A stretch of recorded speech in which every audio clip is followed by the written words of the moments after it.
You're not even worth the rag you used to scrub the floor." Manager Ricardo Mendonca's voice boomed through the marble lobby of the Diamond Executive Tower, making 20 heads turn to watch the spectacle.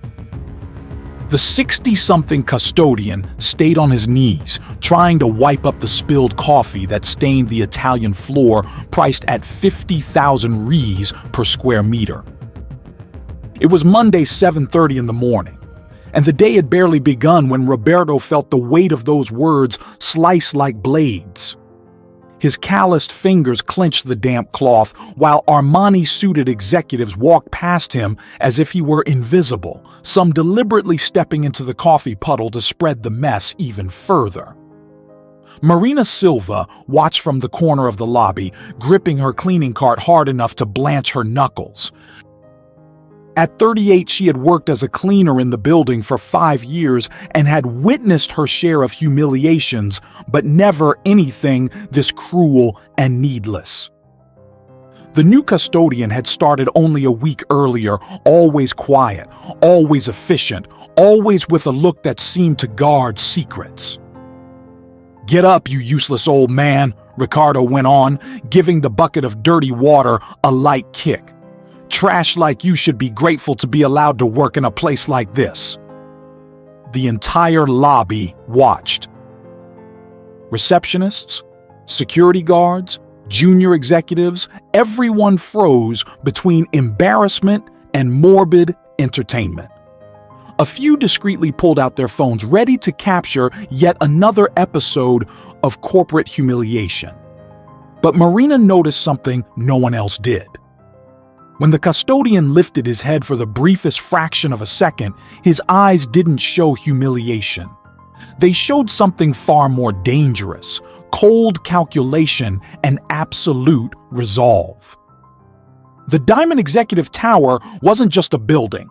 It was a monument to corporate power rising in the heart of New York City's financial district. 42 stories of tinted glass and brushed steel caught the morning sun like a beacon of ambition and money. In the main lobby, where Roberto was still mopping up the spilled coffee, every detail had been meticulously designed to intimidate and impress. The imported Carrara marble floor alone had cost 3 million reais just in that space. The walls displayed original artworks valued at more than 500,000 reais apiece, protected by bulletproof glass and motion sensors that cost more than 10 cleaners' annual salaries. The contrast between the worlds coexisting in that space was brutal and intentional. While executives crossed the lobby in 20,000 real suits and 100,000 real Rolexes, the cleaning and maintenance staff wore faded blue polyester uniforms that cost less than 50 reais. It was a visual hierarchy as clear as it was cruel, where a person's worth could be calculated by the brand of their shoes and the color of their badge. Gold badges belonged to the board, silver to managers, white to administrative staff, and blue, always blue and faded, to the invisible ones who kept the whole machine running. Marina knew that morning routine well, starting at 6 o'clock when the first cleaners arrived, an hour and a half before the important people showed up. It was the time needed to leave everything spotless so the owners of the world wouldn't have to see the dirty work being done. The marble restrooms were scrubbed until they shone like mirrors, the trash cans emptied and scented, the carpets in executive offices vacuumed into perfect patterns that lasted only until the day's first footfall. It was a silent ballet of invisible hands preparing the stage so others could shine. The new custodian, Roberto, had arrived the previous week with a generic letter of recommendation and proper documents. 63 years old according to his file, widowed, no children, needing the job to supplement a miserable pension. Nothing special, nothing attention-grabbing, exactly what someone in that position should be. But Marina, used to noticing details others ignored, had spotted peculiarities from day one. The way he walked was too erect for someone supposedly spent on manual labor. His hands, though calloused, had nails that were a little too well kept. And there was something in his eyes, a sharp intelligence he tried to hide by keeping them downcast, but which sometimes flashed out when he thought no one was watching.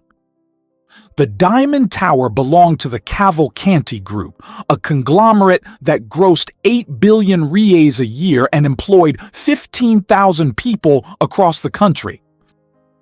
It was an empire built over 40 years, but few knew the face of the man at the apex of that pyramid.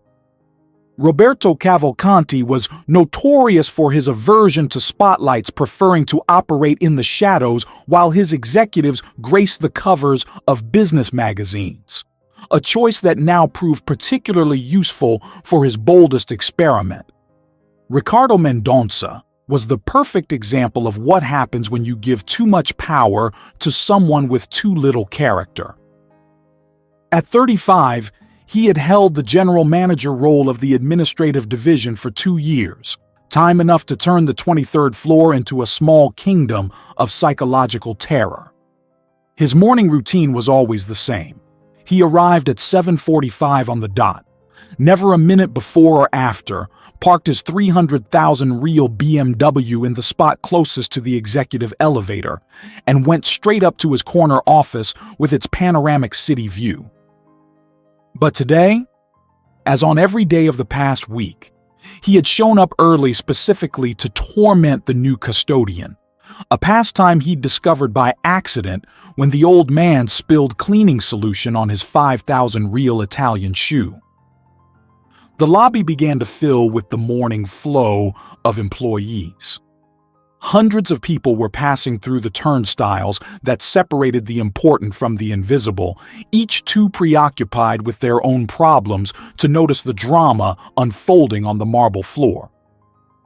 Only Marina kept watching, pretending to clean the revolving door's glass while keeping Roberto in her peripheral vision. Something was wrong with the whole scene, something beyond the routine cruelty she'd witnessed so many times. The new custodian wasn't reacting as expected.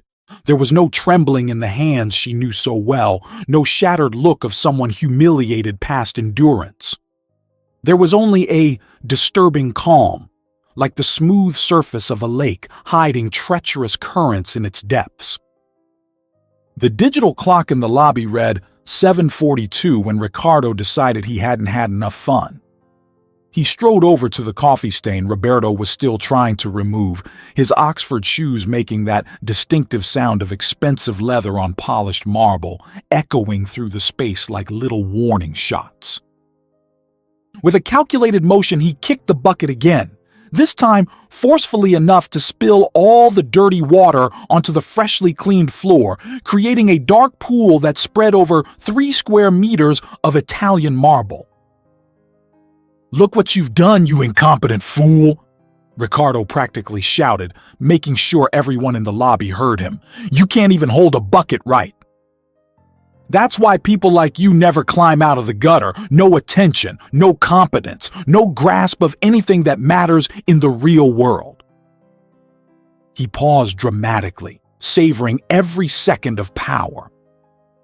"Do you know how much this floor you just ruined with your incompetence costs? 50,000 reais per square meter. Each little square of this marble is worth more than you'd earn in 2 years of work." Roberto stayed silent, his eyes fixed on the puddle, slowly expanding, watching how the dirty water found the perfect seams between the marble slabs and traced the geometric patterns as if it were mapping territory. His hands moved to grab more rags from the cart, but Ricardo deliberately stepped on them, leaving the muddy imprint of his soul on the white cloths. A small group of junior executives had formed a semicircle, some laughing openly, others pretending to check their phones while secretly recording the scene. It was free morning entertainment, something to share in the office Slack channel with snarky captions and laughing emojis. "What are you waiting for? A written order," Ricardo continued, now clearly performing for his growing audience. "Clean this up. before somebody important gets here and sees that even our cleaning crew is third-rate.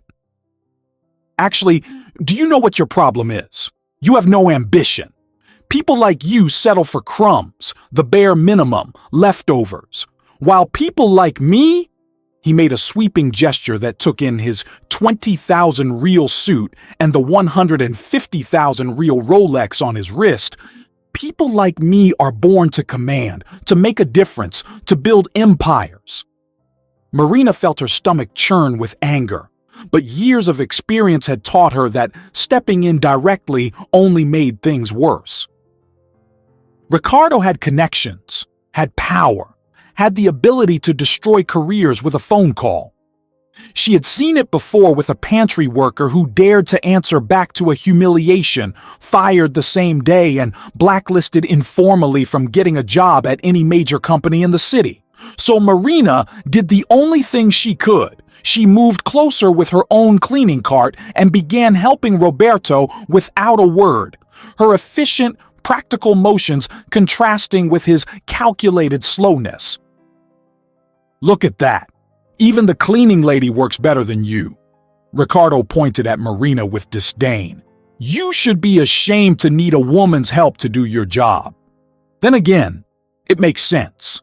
Incompetence attracts incompetence. You two make a fine pair of losers. He checked his Rolex ostentatiously. "I'm heading to a meeting with investors now, people who actually matter. When I'm back in 2 hours, I want this lobby shining like a mirror. And you," he pointed at Roberto, "you're going to clean every inch with your own hands. No mop, no shortcuts, on your knees, the way someone in your category should always be." The group of onlookers began to disperse as Ricardo headed for the elevators, a few still laughing and trading comments about the morning show. One junior executive, Lucas Ferreira, 28 and ravenously ambitious, decided to add his own spice to the humiliation. As he passed Roberto, he deliberately spilled his 25 real cappuccino, watching the creamy liquid mix with the dirty water on the floor. "Oops, my bad, old-timer. At least now you've got more to do, huh? Can't be slacking off and getting paid for nothing." He winked at his colleagues, who laughed like hyenas fed on someone else's misfortune, and strode into the elevator with the confident steps of someone convinced the world owed him admiration. The next hours turned what had begun as an isolated humiliation into a sadistic team sport.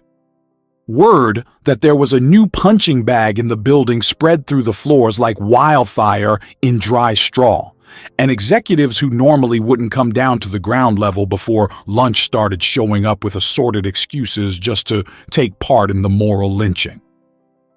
It was as if the presence of someone in an inferior position had unleashed all the demons pent up by fake corporate cordiality, each person competing to see who could be crueler, more creative in their cruelty.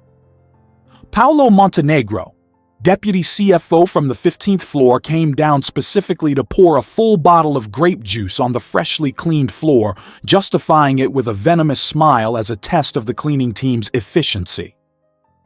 Carla Vasconcelos, the HR manager who, ironically, should have protected employees from abuse, brought a box of paper clips and scattered them across the entire lobby, demanding that Roberto pick them up one by one and sort them by size and color. Each new tormentor brought their own signature brand of sadism, turning the lobby into a theater of cruelty where the only actor had no choice but to continue his silent performance. Marina kept working near Roberto, inventing excuses not to step away, swapping out her cleaning rags more often than necessary, reorganizing supplies that didn't need reorganizing. She had noticed something the others, drunk on their own power, had missed. Throughout the morning of torture, Roberto had shown no real physical fatigue. A 63-year-old man, after 3 hours cleaning on his knees, should have visible aches, labored breathing, sweat streaming down his face. But Roberto maintained a steady, methodical rhythm, almost mechanical, as if he were performing a task that required precision but no effort. More intriguing still, she had noticed that when he thought no one was looking, his eyes scanned the lobby not with the desperation of a humiliated man, but with the calculating attention of someone committing every face, every name, every action to memory. The clock read 10:30 when Ricardo returned from his meeting, his face flushed with the adrenaline of closing a 50 million real deal that would net him a 500,000 real bonus. He was at the height of his power, feeling invincible, untouchable, a minor god in his little kingdom of marble and glass.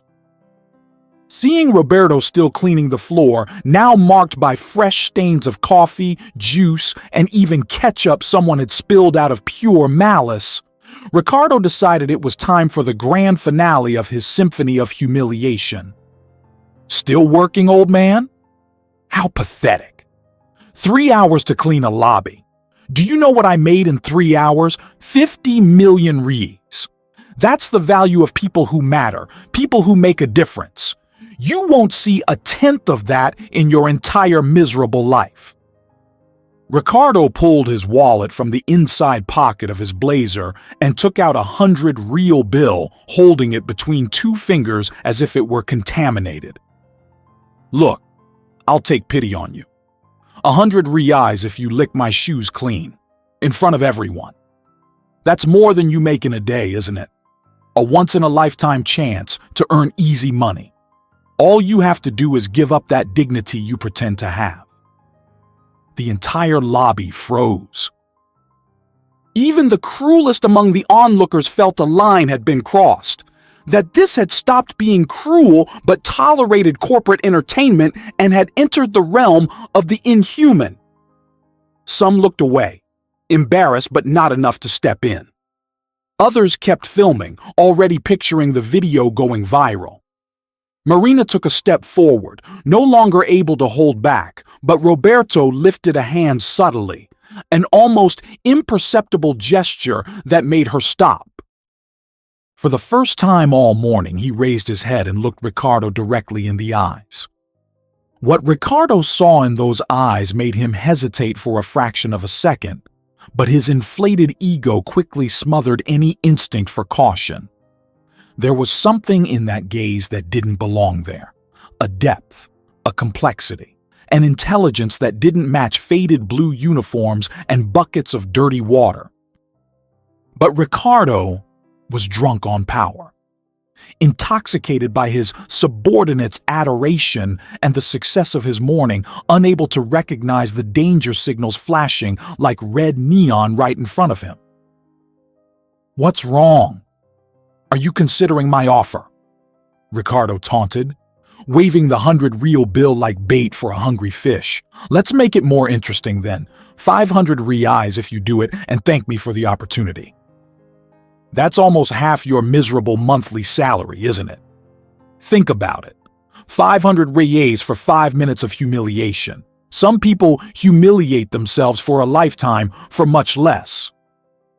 Roberto kept staring at Ricardo, and then, slowly, a smile began to form on his lips. It wasn't the broken smile of someone defeated, nor the nervous smile of someone ashamed. It was the smile of a man who had just received the gift he'd been waiting for, wrapped exactly as he'd planned. "You're right," Roberto said, his voice rough but oddly steady. "Some people do humiliate themselves for a lot less, but there are also people who build empires while others only talk about it." The response caught Ricardo off guard, but he quickly recovered with a forced laugh that echoed through the lobby. Well, the philosopher custodian, how cute. You must have read that in some cheap self-help book, huh? Let me give you a free lesson about the real world, old-timer. People like you don't build empires. People like you clean the empires. People like me build. That's the natural order of things. Always has been. Always will be. Ricardo turned to his audience of executives and administrative staff who had gathered to watch the show. Want to see a practical demonstration of corporate hierarchy? I'll make a bet with our custodian friend here. If he can tell me a single thing about business management that I don't know, I'll give him 1,000 rees. But when he fails, and he will, he'll mop this floor with his own shirt, in front of everyone. And then he'll apologize for wasting our time with his ridiculous pretensions. Marina watched the scene unfold with a mix of fascination and rising apprehension. There was something deeply wrong in that dynamic, something beyond the everyday cruelty she'd witnessed over the years. Roberto had accepted the bet with a nod, but as he rose from the floor, a movement caught her eye so sharply she nearly dropped the disinfectant bottle in her hand. For a split second, when Roberto adjusted his sleeve to stand up, Marina saw the golden gleam of something on his wrist. It wasn't just any watch. It was a Patek Philippe she recognized immediately because she'd seen an identical one in a luxury magazine someone had left in the executive restroom. An 800,000 real watch on the wrist of a custodian who made $1,500 a month. Roberto must have realized the slip because he quickly tugged the sleeve back down. But the look he gave Marina wasn't the look of someone panicking at being found out. It was calculating, appraising, as if he were deciding whether she was a threat or a potential ally. Marina kept her face neutral, continuing to clean the same smudge on the glass for the 10th time, but her mind was racing to process what she'd just seen. Who was this man really, and what was he doing there pretending to be something he clearly wasn't? So, custodian, Ricardo went on, completely oblivious to what had just happened, impress me with your vast knowledge of business management. I bet you don't even know what EBITDA stands for. He laughed at his own joke, joined by a few of the more sycophantic executives. Come on, I'm waiting for your big revelation on how to run an 8 billion real company. Roberto wiped his hands on the faded blue uniform and took a step forward, his posture shifting subtly from servile to authoritative, a transformation so gradual that only Marina, watching closely, caught it. EBITDA, earnings before interest, taxes, depreciation, and amortization. A useful but often misread metric that can mask serious cash flow issues if not analyzed alongside other indicators. For example, a company can show positive EBITDA while bleeding money through poorly managed working capital. Ricardo's smile faltered for a moment, but he quickly regrouped. Any business intern knows that. You must have overheard someone in the elevator. Try something harder. Roberto nodded calmly. You're right. That's basic. How about we discuss the difference between goodwill and intangible capital in post-acquisition consolidated statements? Or would you prefer I explain how the sloppy implementation of IFRS 16 on leases can distort a company's leverage analysis?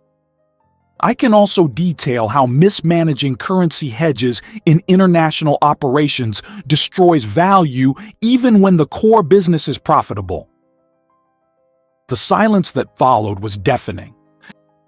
Ricardo opened and closed his mouth several times like a fish out of water, while the other executives exchanged uneasy looks. No one had expected that. The custodian didn't just know complex technical terms, he delivered them with the fluency of someone who had spent decades in high-level corporate circles. Marina used the general distraction to move closer, positioning herself where she could hear better and, if necessary, step in. The crowd began to drift away uncomfortably when Ricardo, red with anger and humiliation, simply turned his back and marched to the elevator without a word, leaving his bet unpaid and his dignity in pieces on the marble floor. The other executives followed him like cornered dogs, none daring to comment on what had just happened. In a few minutes, the lobby was empty except for Marina and Roberto, the heavy silence broken only by the distant sound of elevators going up and down.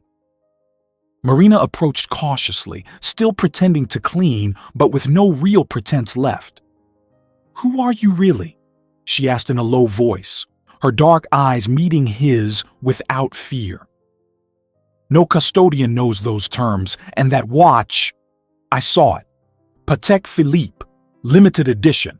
I saw it in a magazine. It cost more than a house. Roberto studied her for a long moment, as if making an important decision. Then he sighed, and for the first time since he'd started working there, let his shoulders relax out of the servile posture he'd maintained. "You're observant, Marina. More observant than all those executives with their MBAs and certifications. They see only what they want to see, what confirms their biases. You see what's actually there." "That doesn't answer my question," Marina pressed, dropping any pretense of working.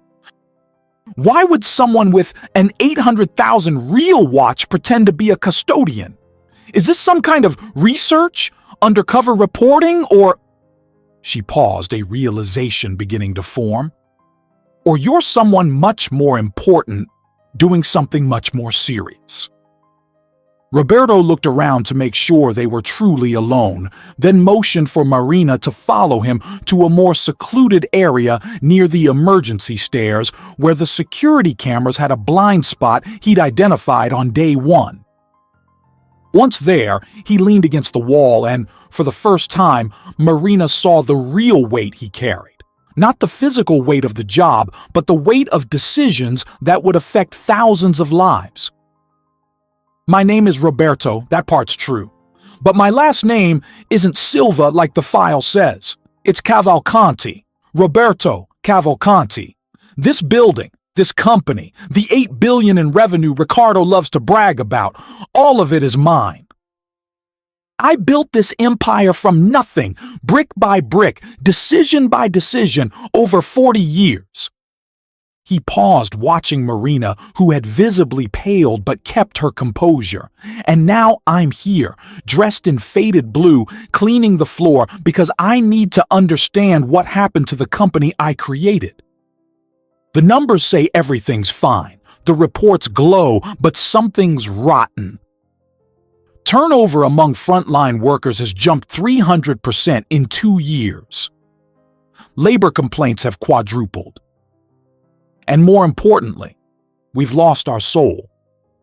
Marina had to sit on the stair to process it. The man in front of her wasn't just rich. He was the kind of rich who shows up on Forbes lists, who moves economies with his decisions, who can end or start careers with a signature. And he had chosen to disguise himself as a custodian to understand his own company. But why not just ask for reports? Do an audit? You have the power to do that, Marina asked, her practical mind trying to make sense of the extreme choice. Roberto laughed, but it was humorless, weighted with years of corporate disillusion. Reports lie, Marina. Audits show only what people want shown. When you're at the top, everyone around you becomes an actor, performing the version of themselves they think you want to see. Numbers can be airbrushed, spreadsheets adjusted, problems swept under those ridiculously expensive Persian rugs, but you know what doesn't lie? How people treat those they consider beneath them. That's where you see real character, the true culture saturating an organization. He pulled a small, battered notebook from his uniform pocket, its pages filled with notes in a small, precise hand. In 1 week, I documented more than 200 incidents of abuse, humiliation, and psychological harassment. Not just against me, but against the entire cleaning crew, security, pantry staff, lower-level receptionists. There's an entire system of institutionalized cruelty that would never reach my ears through official channels. Ricardo Mendonça is just the most visible tip of a toxicity iceberg that's sinking my company from within. Marina took the notebook carefully, flipping through pages that documented everyday horrors with a scientist's precision in studying a disease. Each incident was dated, time-stamped, complete names listed, detailed descriptions provided. It was an indictment dossier more powerful than any labor lawsuit because it came from the direct observation of the company's owner himself. "And what are you going to do with all this?" she asked, handing the notebook back. "This afternoon, at 3 p.m. There'll be a board meeting on the 42nd floor. All the directors, senior managers, principal investors. Ricardo will be there to present his sparkling quarterly numbers, expecting a promotion to executive vice president. That's when I plan to make my reveal, but I need more. I need evidence beyond my personal observations." Roberto looked straight at Marina. "You've worked here for 5 years. You must have seen, heard, maybe even documented things. I need your help." Marina didn't hesitate. "I have videos, audio recordings, screenshots of Slack conversations where they coordinate the humiliations like it's a sport. I saved everything thinking one day it might help in a lawsuit, but I was always afraid to use it because I knew I'd be destroyed. A cleaner against powerful executives. You know how that story ends." "Not this time," Roberto said, with a conviction that made Marina believe him. "This time, the story gets a different ending. Can you access those files now?" Marina nodded. "They're on my phone and backed up in the cloud. But there's more. 3 months ago, when I was cleaning Ricardo's office after hours, I found strange documents. Forged invoices, contracts with inflated figures, a price-gouging scheme in cleaning and maintenance services that diverted at least 200,000 reais a month. I photographed everything before putting it back. I thought it was just another piece of corporate dirt I pretend not to see, but now—" Roberto straightened, his eyes shining with an intensity Marina had never seen. "Now that changes everything. This isn't just about toxic culture. It's corporate crime, active corruption, embezzlement." He checked the watch hidden beneath his sleeve. "It's 11:30. We have 3.5 hours until the meeting. I need you to compile everything you have and send it to me, but be discreet. If Ricardo or any of the others suspect—" "I know how to be invisible," Marina replied with a bitter smile. 5 years of being treated like furniture taught me that art well. But Mr. Roberto, what happens after? To the company, to the employees, to me?" Roberto placed a hand on Marina's shoulder, the first genuinely human gesture she'd seen from him in a week of observation. "The company will undergo a cleaning, but not the kind we do with buckets and rags. A cleaning of soul, of purpose, of values. As for the honest employees, they'll be protected and valued. And as for you," he paused, studying her face, "you have a rare intelligence and integrity. When this is over, we'll talk about your future. But first, we need to survive the next 3 hours." They parted, each returning to their undercover roles. Marina resumed her cleaning routine, but now with a different purpose. While she worked, she navigated discreetly on her phone, compiling years of evidence into an organized folder. Videos of executives deliberately dumping coffee on the floor for staff to clean. Audio from meetings where managers laughed about making subordinates' lives hell. Screenshots from Slack channels where systematic humiliation was planned like military operations. And in the middle of it all, the photos of the incriminating documents, evidence of a corruption scheme siphoning millions from the company. Meanwhile, Roberto continued his performance as the humiliated custodian, but now with a clear objective. He positioned himself strategically where he could overhear conversations, document more interactions, build the final case against those who had corrupted his creation. At 12:45, he heard Ricardo on the phone in the lobby, confirming with someone that the afternoon meeting would be his moment of glory, that he would finally get the recognition he deserved. The irony was delicious in a bitter way. Marina met Roberto again at 1 p.m., pretending she needed his help to move some cleaning equipment to the supply room. Once alone, she showed what she had compiled. It was devastating. Years of systematic abuse, indisputable evidence of psychological harassment and workplace bullying, and at the center of it all, proof of the corruption scheme led by Ricardo. Roberto reviewed everything with the focus of a general planning a decisive battle. "It's more than I expected," he admitted. "With this, it won't be just a cleanup. It'll be a complete rebuild. Marina, I need you to do one more thing. At 2:50 p.m., exactly 10 minutes before the meeting, I want you on the 42nd floor. I know cleaning staff aren't usually allowed up there during meetings, but you'll invent an emergency, a leak, a spill, anything. I need a reliable witness when everything happens." Marina hesitated. "Mr. Roberto, they'll recognize me. They'll know something's off." "Exactly," Roberto smiled. And for the first time, Marina saw the brilliant strategist who had built an empire. "They'll be so focused on you, the cleaner out of place, that they won't notice me slipping in right behind. The perfect distraction for the perfect reveal."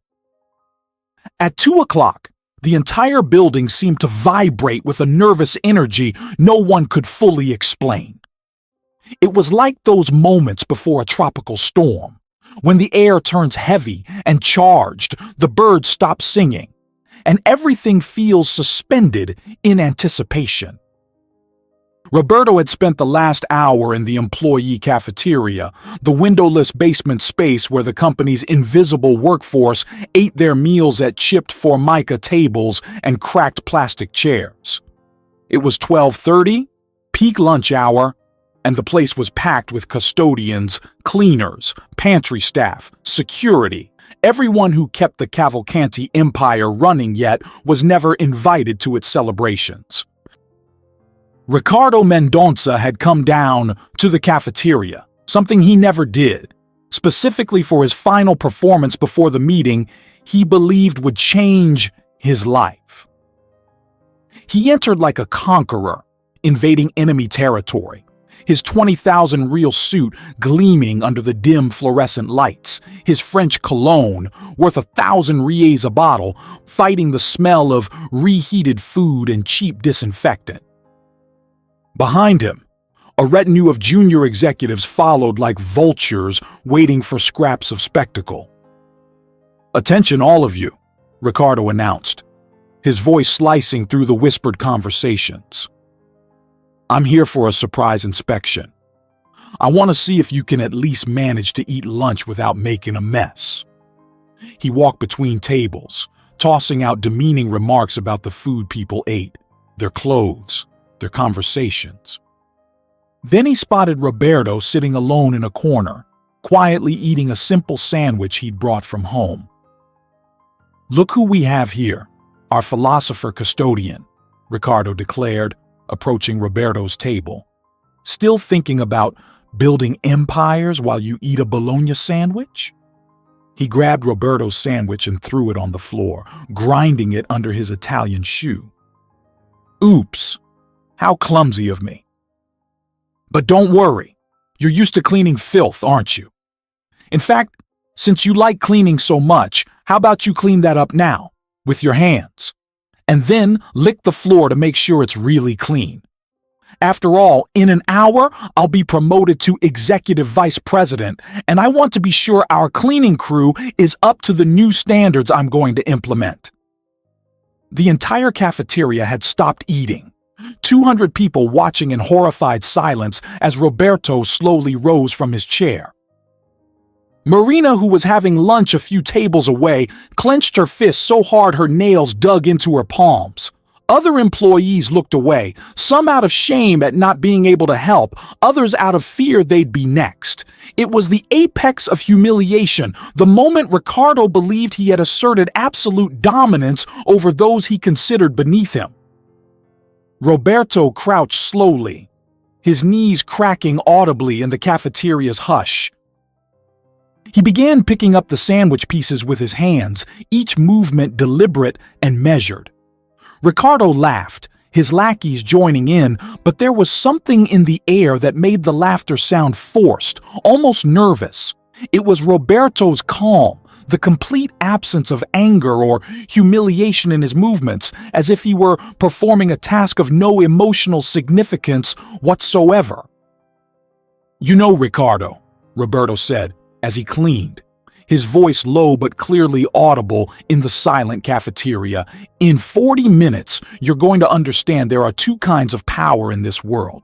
The power taken through fear and humiliation, which is fragile like glass, and the power built through respect and competence, which is solid like rock.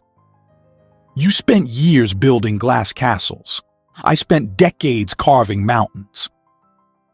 Ricardo stopped laughing, something in Roberto's voice making the hair on the back of his neck stand up. "Are you threatening me, old man? You, a worthless custodian, are threatening me. I can end you with a phone call. I can make sure you never work in this city again. You can do many things," Roberto cut in, standing with the ruined sandwich in his hands. "But there's one thing you can't do. You can't change who you really are.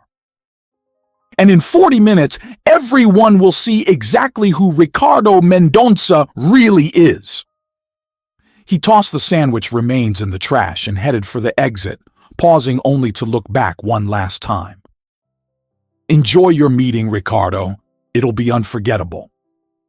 The 42nd floor of the Cavalcanti building was a world apart from the rest of the company, a sanctuary of corporate luxury where million-real decisions were made between sips of Blue Mountain coffee at 300 reais a pound and bites of canapés prepared by Michelin-starred chefs. The main conference room took up the entire north face of the floor, its floor-to-ceiling glass walls offering a 180-degree view of New York City that made its occupants feel like gods surveying their dominion. The conference table, a one-of-a-kind slab of 300-year-old Brazilian mahogany that had cost 2 million reais, could seat 30. But today only 15 chairs were filled by board members and top executives. Ricardo Mendonça stood at the head of the table, a remote control in hand as colorful charts glowed on the 100-inch screen behind him. His numbers were impressive. The administrative department had cut costs by 30% while, according to him, maintaining operational efficiency. What he didn't mention was that this reduction had been achieved through the systematic erosion of working conditions, cuts to basic benefits, and the implementation of a culture of terror that had turned employees into frightened automatons. "As you can see, gentlemen," Ricardo wrapped up his presentation with the confident smile of a man who already considered himself victorious.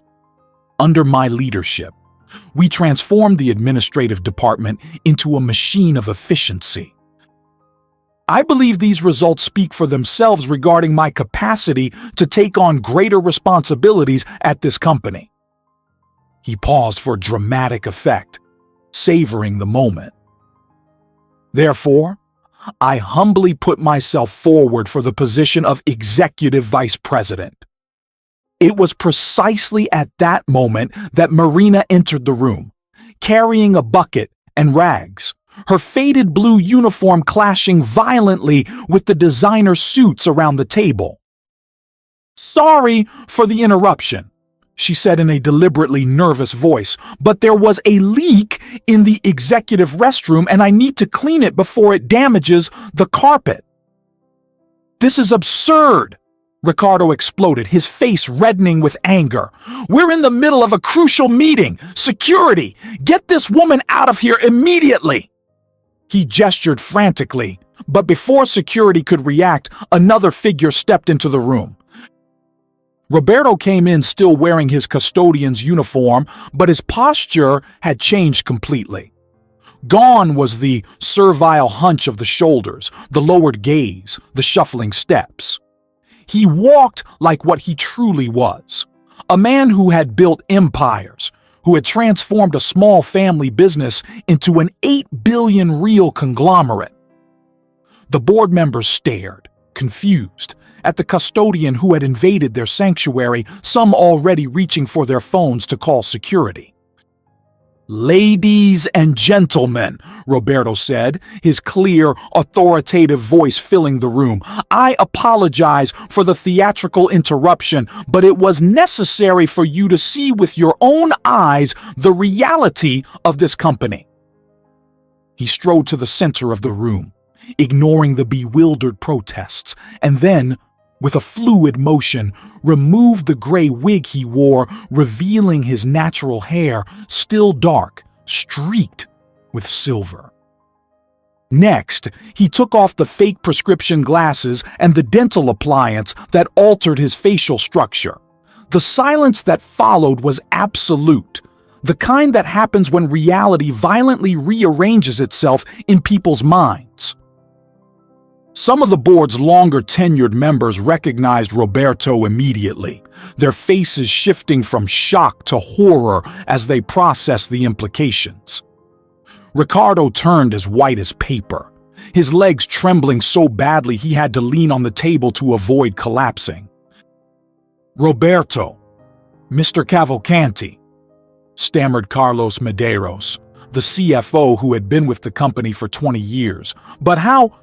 Why?" Roberto took the remote from Ricardo's trembling hand and changed the screen. Instead of performance charts, videos appeared. The first showed Ricardo tossing coffee on Roberto in the lobby. The second, executives laughing while a pantry worker cried after being publicly humiliated.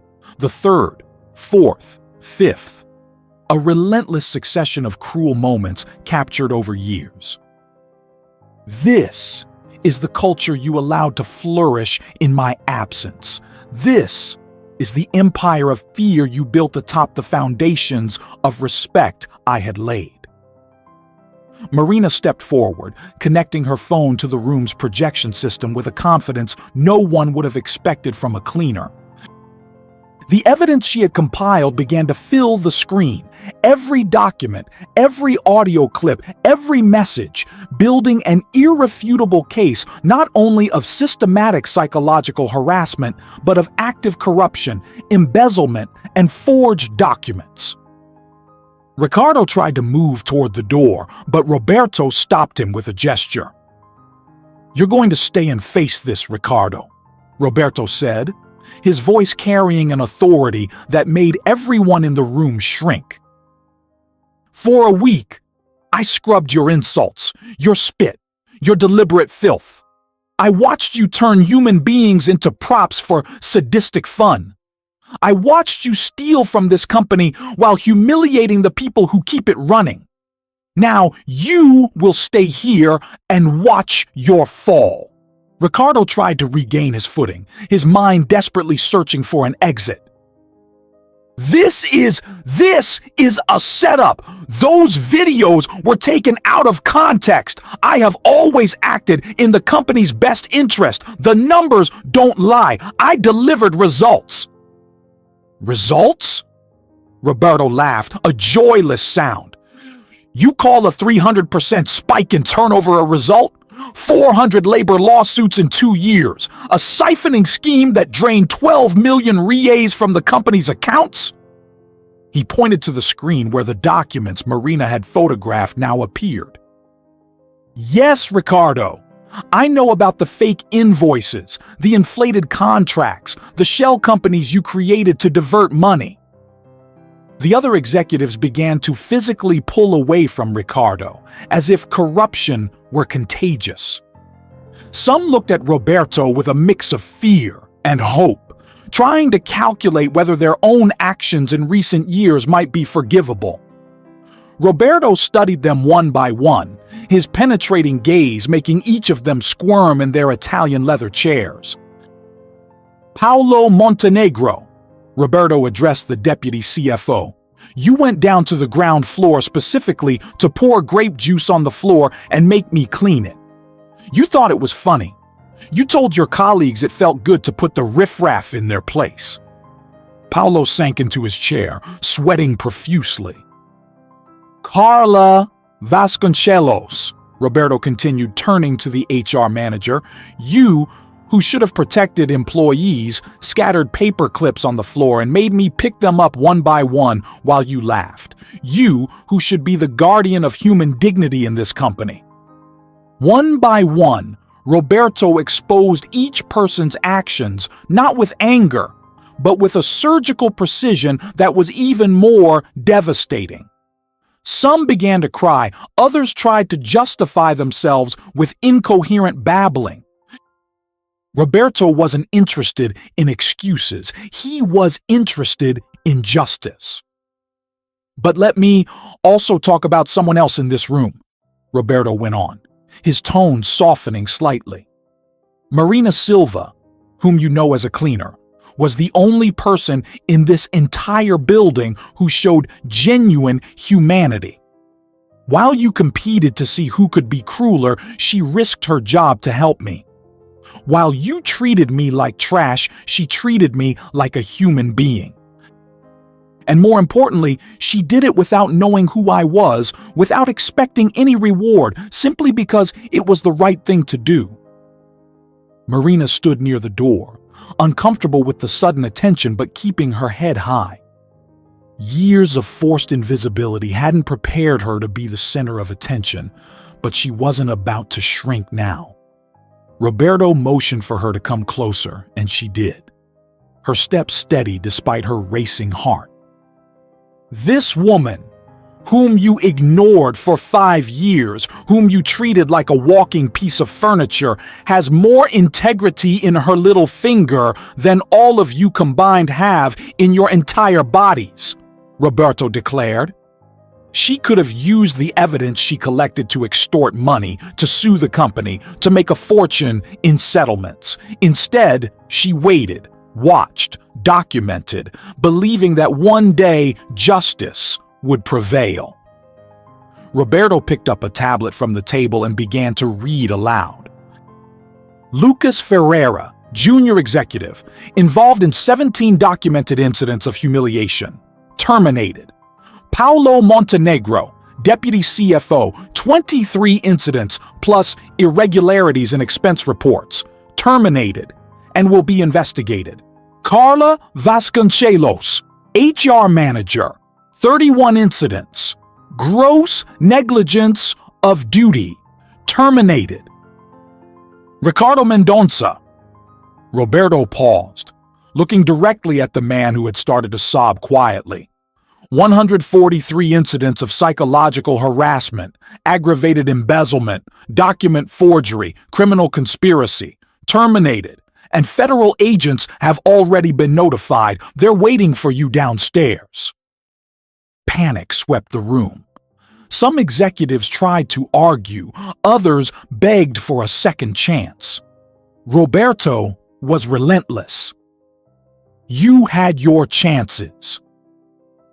Every day, every interaction with a subordinate was a chance to choose decency over cruelty. You consistently chose cruelty. Now you'll live with the consequences.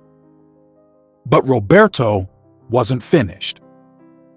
"Now let me talk about constructive changes, effective immediately. Marina Silva is promoted to Director of Organizational Culture and Employee Well-Being, reporting directly to me with a starting salary of 50,000 reais per month." Marina nearly dropped the phone she still held, her eyes wide with shock.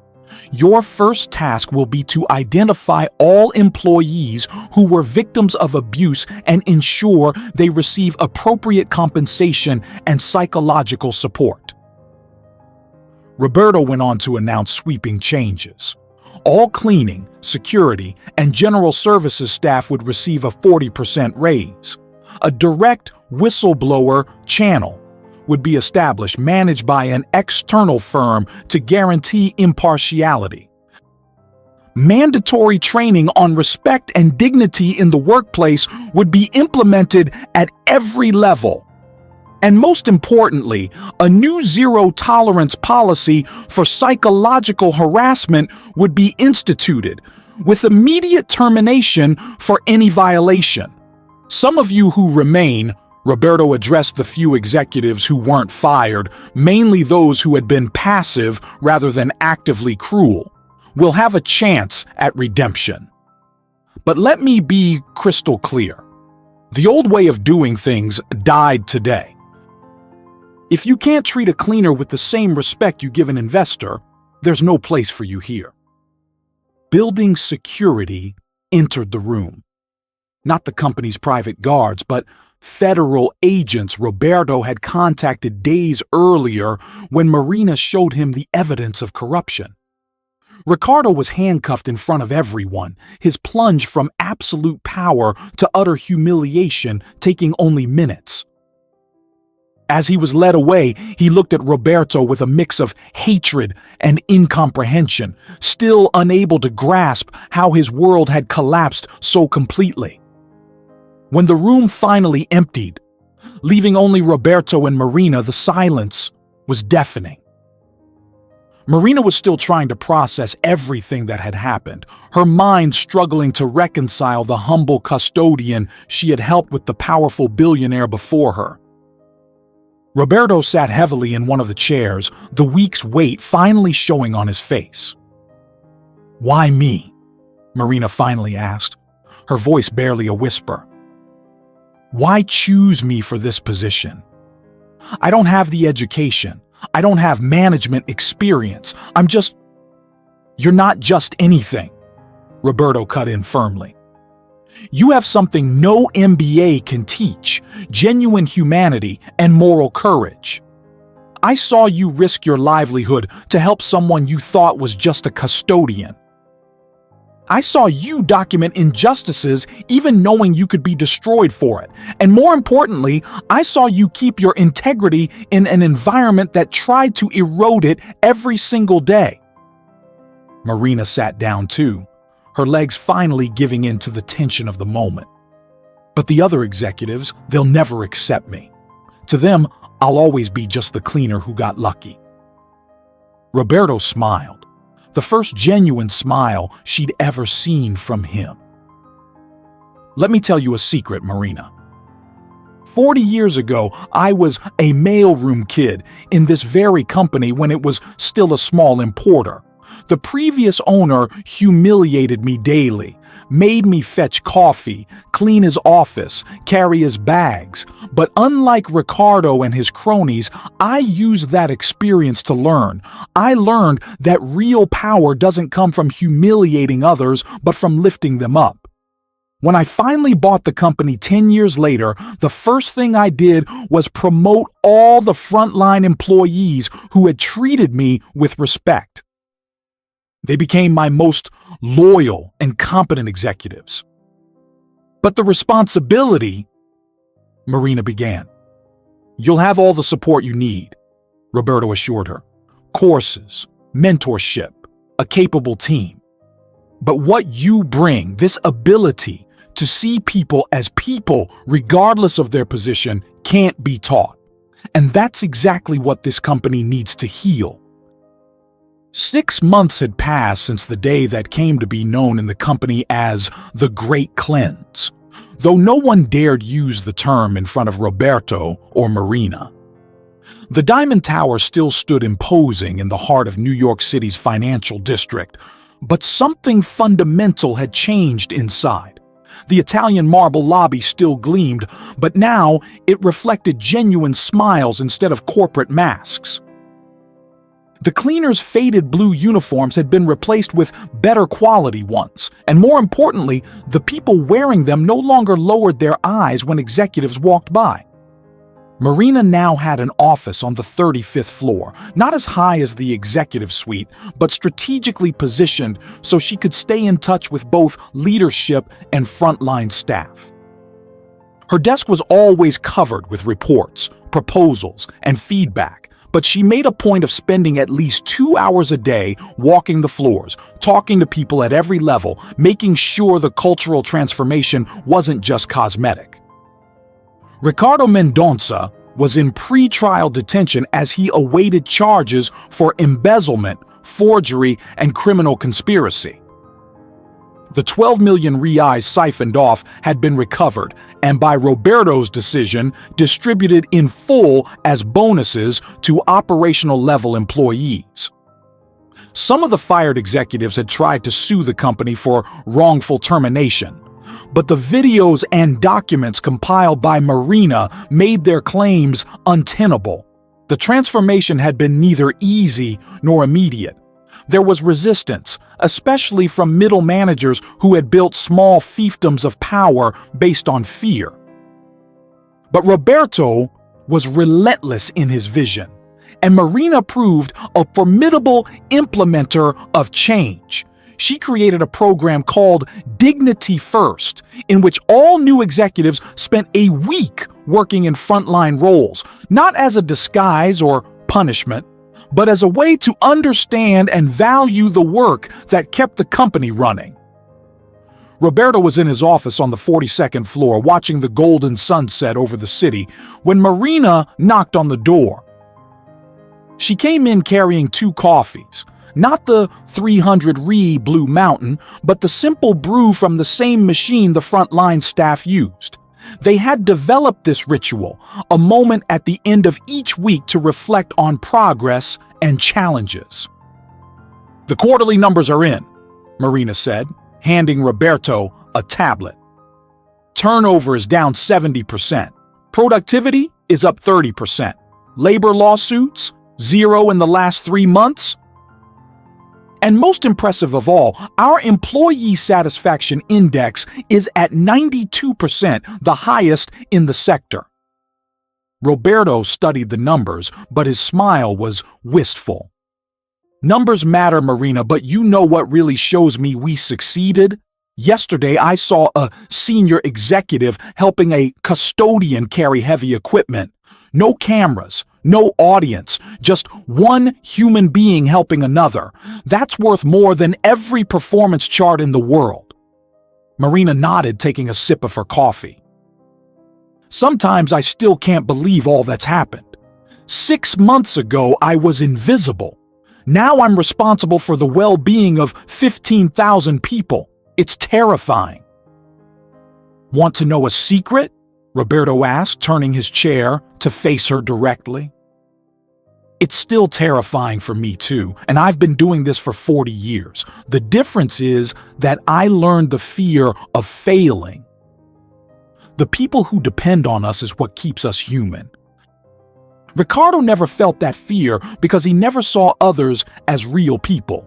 You feel it because you care. That's what makes you the right person for this job. They sat in silence for a moment, watching the city light up as night fell. Millions of lights representing millions of lives, each with its own struggles, dignity, and hopes. Marina thought of all the cleaners, custodians, pantry workers, and security guards still working in buildings across the city, many still enduring the same humiliations she had witnessed and experienced. Change in one company was only the beginning. "You know," Roberto said at last, "when I went undercover as a custodian, I expected to find operational issues, maybe a few bad apples in management. I never imagined I'd find a cancer this deep. But I also never imagined I'd find someone like you, someone who kept her humanity intact despite everything. You gave me hope that this company, and maybe the corporate world as a whole, can be different." Marina smiled, the kind of smile that carries the hard-won wisdom of someone who has seen the worst and the best of human nature. "You taught me something too, Mr. Roberto.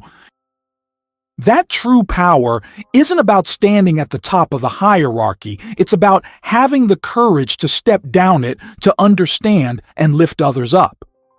That the real cleaning isn't what we do with buckets and rags, but what we do with our actions and daily choices.